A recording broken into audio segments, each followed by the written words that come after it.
Olá, eu venho aqui nesse dia maravilhoso e abençoado, iniciar com você, meu amigo, minha amiga, mais um momento aí de aprendizado da Palavra de Deus. Eu quero, em alguns vídeos, falar um pouquinho a respeito dos princípios de revelação da Palavra de Deus. E eu quero começar a falar com você a respeito da diferença entre alma e espírito. Não sei se você sabe a respeito disso. Todo homem, ele é espírito, ele é alma e é corpo. No livro de 1 Tessalonicenses, capítulo 5, no versículo 23, a Bíblia fala que o mesmo Deus de paz vos santifique em tudo, e o nosso espírito, alma e corpo sejam conservados íntegros e irrepreensíveis na vinda de nosso Senhor Jesus Cristo. Então, espírito e alma não são a mesma coisa. A palavra de Deus, ela não usaria duas palavras para designar a mesma coisa. No livro de Hebreus, capítulo 4, versículo 12, por exemplo, a Bíblia diz que a palavra de Deus é viva e eficaz e penetra até o ponto de dividir a alma e o espírito. Então quer dizer que alma e espírito não são a mesma coisa. É absolutamente vital para a nossa vida cristã nós sabermos a diferença entre alma e espírito. Então por que será que nós precisamos saber a diferença entre a alma e o espírito?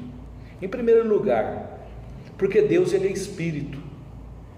Lá em João capítulo 4, versículo 24, diz assim: Deus é espírito, e importa que os seus adoradores o adorem em espírito e em verdade. Ora, meu amado, para que possamos ter contato então com a matéria, nós precisamos ser matéria, não é verdade? Do mesmo modo, para nós termos contato com Deus, que é espírito, nós precisamos ser espírito. Então não podemos ouvir de Deus com os nossos ouvidos físicos, e nem tampouco nós podemos olhá-lo com os nossos olhos da carne. Todavia, nós podemos conhecer a Deus. Como viemos a conhecê-lo? E evidentemente, só há um jeito: pelo Espírito. É por meio do nosso Espírito que nós entramos em contato com Deus. Se falharmos em discernir o nosso próprio Espírito, como é que nós poderemos conhecer a Deus então, né?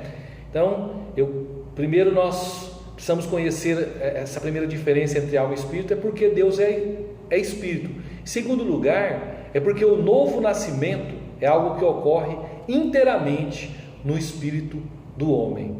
Lá em João capítulo 3, versículo 6, Jesus falou para Nicodemos: o que é nascido da carne é carne, e o que é nascido do espírito é espírito. Então o que é nascido da carne, meu amado, é carne, é isso mesmo. Só que quem nasce do espírito é espírito. Então todo aquele que é nascido de novo, então é espírito. Como assim nascido de novo? Que aceitou Jesus como seu Senhor e Salvador. Então quando Adão pecou, ele morreu, e toda a descendência morreu junto com ele. Então a morte de Adão não foi de imediato uma morte física, mas foi a morte espiritual. O seu espírito morreu para Deus. Não que o homem natural não tenha espírito, mas o seu espírito está morto, incapaz de manter contato com Deus. Então o novo nascimento é o renascer do Espírito de Deus na nossa vida. Então o nosso espírito, ele é igualzinho um rádio, que ele capta as ondas celestiais. Então por que eu devo conhecer então a diferença entre a alma e o espírito? Então o terceiro ponto é que o conhecimento espiritual para as nossas vidas é adquirido no Espírito. Lá em 1 Coríntios capítulo 2, versículo 14, fala assim: ora, o homem natural não aceita as coisas do Espírito de Deus, porque eles são loucura, e não pode entendê-las, porque elas se discernem espiritualmente. Não é que as coisas do Espírito sejam difíceis ou misteriosas, viu? Mas o espírito do homem natural, ele está morto. Então assim o seu rádio espiritual, ele não sintoniza a frequência de Deus. Aí nós vemos lá em 2 Coríntios capítulo 3, versículo 6, fala assim que a letra mata, Só que em João capítulo 6, versículo 63, diz que Jesus disse que as palavras que ele fala são espírito. Então, se a palavra que Jesus fala é espírito, somente o espírito pode perceber essas palavras. Então, todo conhecimento que tem valor na vida cristã, para as nossas vidas, ele se adquire pelo espírito. Então, o homem natural, meu amado, por ter o seu espírito morto, ele não consegue entender absolutamente nada das coisas do espírito. O problema, muitas vezes, é que muitos de nós, apesar de sermos nascidos de novo, ainda nós tentamos usar as nossas mentes para nós entendermos as coisas que só se discernem espiritualmente. Então, aqueles que não sabem discernir o próprio espírito, normalmente eles vão ler a Bíblia usando sempre a sua mente, e por isso retiram muito pouco proveito da palavra de Deus. O quarto ponto aqui é que a adoração, meu amado, nós precisamos compreender isso aí, a respeito da alma e do espírito. Então, a adoração que nós fazemos a Deus, a adoração ela é feita no nosso espírito. Se você olhar a palavra do Senhor, você pode abrir em João capítulo 4, versículo 24, diz que Deus é espírito, e importa que os seus adoradores o adorem em espírito e em verdade. Então, se Deus é espírito e deve, portanto, ser adorado em espírito, não é uma questão de forma, mas uma questão de origem. Então, nós devemos fazer o quê? Exercitar o nosso espírito se nós queremos adorar a Deus. Quando nós falhamos em perceber o nosso próprio espírito, a nossa adoração ela não será completa, ela será uma adoração comprometida. O máximo que nós iremos alcançar, sabe o que é? Um louvor no nível da mente, no nível da alma. Então nós temos que mudar isso aí. Por quê? Porque a nossa adoração ela é feita no espírito. Nós devemos também orar sem cessar, sabe aonde? No espírito. Então, o livro de Efésios, capítulo 6, versículo 18, diz assim, com toda oração e súplica, orando em todo o tempo no Espírito, e para isso vigiando com toda perseverança e súplica, por todos os santos. Aí tem o livro de 1 Coríntios, capítulo 14, versículo 15, diz assim, que farei, pois? Orarei com o Espírito, mas também orarei com a mente. Cantarei com o Espírito, mas também cantarei com a mente. Então existe um tipo de oração, meu amado, que ela é feita no nível do Espírito. E qual é essa oração? É a oração em línguas, Lá em 1 Coríntios capítulo 14, versículo 14, o apóstolo Paulo, ele disse assim, se eu orar em línguas, então meu próprio Espírito ora. E aí no versículo seguinte ele diz assim, orarei com o Espírito. Então, para nós orarmos com o Espírito, não precisamos nós usarmos a nossa mente. Por isso, nós podemos orar o tempo todo, mesmo quando nós estamos trabalhando, mesmo quando nós estamos estudando. Existe um tipo de oração, meu amado, que ela é feita no nível do Espírito. Então, como posso eu fazer esse tipo de oração, se eu nem mesmo sei que possuo um Espírito?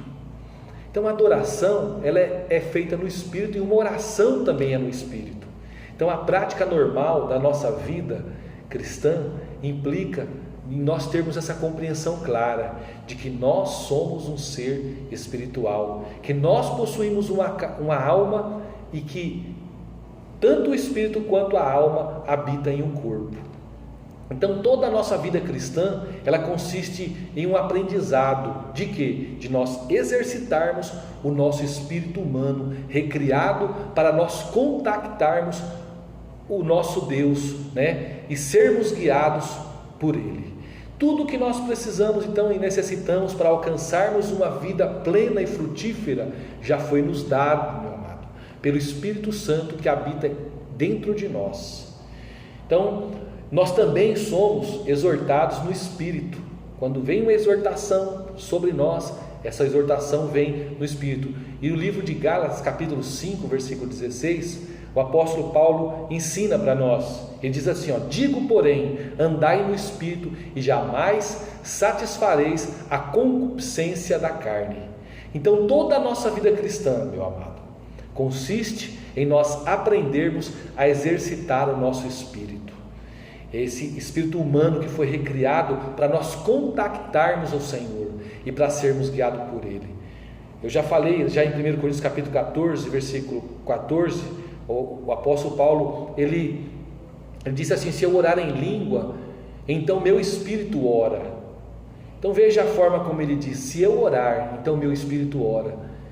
Veja que o eu e o espírito são a mesma coisa, mostrando que Paulo se via como um ser espiritual. Então nós podemos dizer que nós somos um espírito, que tem uma alma e habita em um corpo celestial.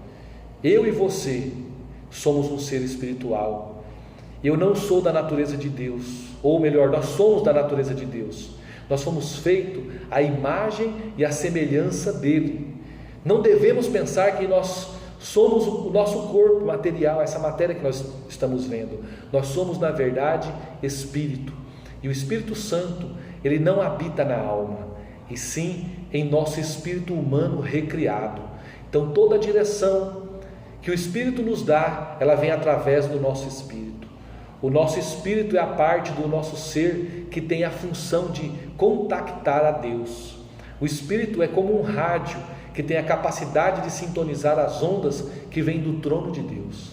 Falhar em discernir o próprio espírito pode ser extremamente prejudicial para um padrão de vida vitoriosa. A nossa vida cristã, em última análise, consiste em sermos guiados pelo Espírito. Se eu não consigo ouvir o que o Espírito Santo está dizendo, como eu vou ser guiado então por ele? Esse é o centro da vida cristã. Deus habita em nós na pessoa do Espírito Santo, nos moldando e nos guiando a toda a verdade. Esse aqui é o ápice da revelação de Deus, que Cristo Jesus habita em nós, sendo a nossa própria vida. Então a vida cristã, ela consiste nessas duas substituições. Qual é as duas substituições? Primeiro, é a cruz, onde Jesus morreu em nosso lugar. E a outra substituição é o nosso dia a dia, onde ele vive a vida cristã por nós, onde Cristo vive essa vida cristã por nós. Tudo isso é feito em nossas vidas, sabe de que forma? Através da graça, através do favor de Deus, né? E essa graça, esse favor de Deus, ela nos trouxe a salvação e nos leva a um caminho de santificação. E por último lugar, por que nós devemos conhecer a respeito da divisão da alma e do espírito? É que nós servimos a Deus no nosso espírito. Olha só, em Romanos capítulo 1, versículo 9, diz assim, porque Deus, a quem sirvo em meu espírito, no evangelho de seu Filho, é minha testemunha, de como incessantemente faço menção de vós em todas as minhas orações. Então, amados, olha só, a maneira de nós servirmos a Deus é exercitando o nosso espírito. Somente por meio do nosso espírito nós podemos conhecer o coração de Deus e servi-lo fazendo a sua vontade. O Senhor Jesus, lá em João capítulo 16, versículo 13, ele diz que o Espírito da verdade vos guiará a toda a verdade. Como que será então que esse Espírito guia a cada um de nós a toda a verdade? Falando conosco através do nosso espírito recriado. É assim mesmo, Deus fala com cada um de nós. Aí você me pergunta, pastor, como podemos perceber o Espírito Santo, o Espírito, o nosso Espírito, né? E eu vou responder. Olha só, meu amado, eu sou um ser espiritual, eu sou da natureza de Deus, eu fui feito à sua imagem e à sua semelhança. Se você quiser ver a referência disso, está lá no livro de Salmos 82, versículo 6. Então não devemos pensar que somos o nosso corpo, não, nós somos espírito, e é por isso que nós somos aptos para ter comunhão com Deus, para ouvir e falar com Ele. Evidentemente, nós não somos apenas espírito, somos também alma e corpo. Lá em Romanos capítulo 7, versículo 18, o apóstolo Paulo também diz, porque eu sei que é em mim, isto é, na minha carne. Veja que também ele diz que ele é matéria, nós somos um ser triuno. Então a divisão que ora fazemos é apenas visando facilitar a aprendizagem. Eu sou apenas um homem e não três: espírito, alma e corpo são partes de um ser único, o homem. Então, o nosso corpo será glorificado, pois o corpo que hoje possuímos é apenas a casa onde moramos nessa terra. Então, nós vemos que o apóstolo Paulo, ele diz para nós no livro de 2 Coríntios, capítulo 5, versículo 1 e 2, que o corpo é apenas a nossa casa terrestre. Quando estivermos com o Senhor, receberemos uma habitação celestial. Podemos dizer então que nós somos um espírito que tem uma alma e habita em um corpo celestial. Alguém poderá estar nesse momento, se perguntando: como então eu posso perceber o meu espírito? Eu sei perceber o meu corpo e também sei perceber a minha alma, ou seja, a minha mente e as minhas emoções, mas como eu posso então perceber o espírito? Amados, o nosso espírito muitas vezes ele é chamado de coração, isso na palavra de Deus, E esses dois termos, eles parecem que são termos intercambiáveis. Nós vemos lá no livro de Romanos, capítulo 2, versículo 28 e 29, que diz assim, porque não é judeu quem o é apenas exteriormente, nem a circuncisão o que é somente na carne. Porém, judeu é aquele que o é interiormente, e circuncisão a que é de coração, no espírito, não segundo a letra, e cujo louvor não procede dos homens, mas de Deus. O apóstolo Paulo está explicando aqui nesse texto que o coração é o espírito, ou pelo menos é o meio pelo qual ele pode ser percebido. Então não devemos pensar, meu amado, que o coração seja esse órgão físico que pulsa em nós. Quando a Bíblia fala de coração, ela está falando de algo íntimo, que sai das profundezas do nosso ser. Então nós podemos ver então que coração não é o espírito, pelo menos ele é o meio pelo qual o espírito pode ser percebido. Amém? Deus abençoe a sua vida. Nós vamos estar continuando durante a semana aí, vou estar postando outros vídeos para falar a respeito desses princípios de revelação da palavra de Deus a cada um de nós. Hoje nós vamos ficar nesse pequeno trecho aqui que eu acabei de trazer para você, e eu quero pedir a você que é meu amigo, você pode estar compartilhando esse vídeo nas suas redes sociais, no seu Facebook, no seu WhatsApp, ou até mesmo aí no seu Instagram ou no YouTube, e que outras pessoas possam ser alcançadas pelo poder dessa palavra revolucionária. Deus te abençoe em Cristo Jesus, um forte abraço e até o próximo vídeo, se Deus quiser.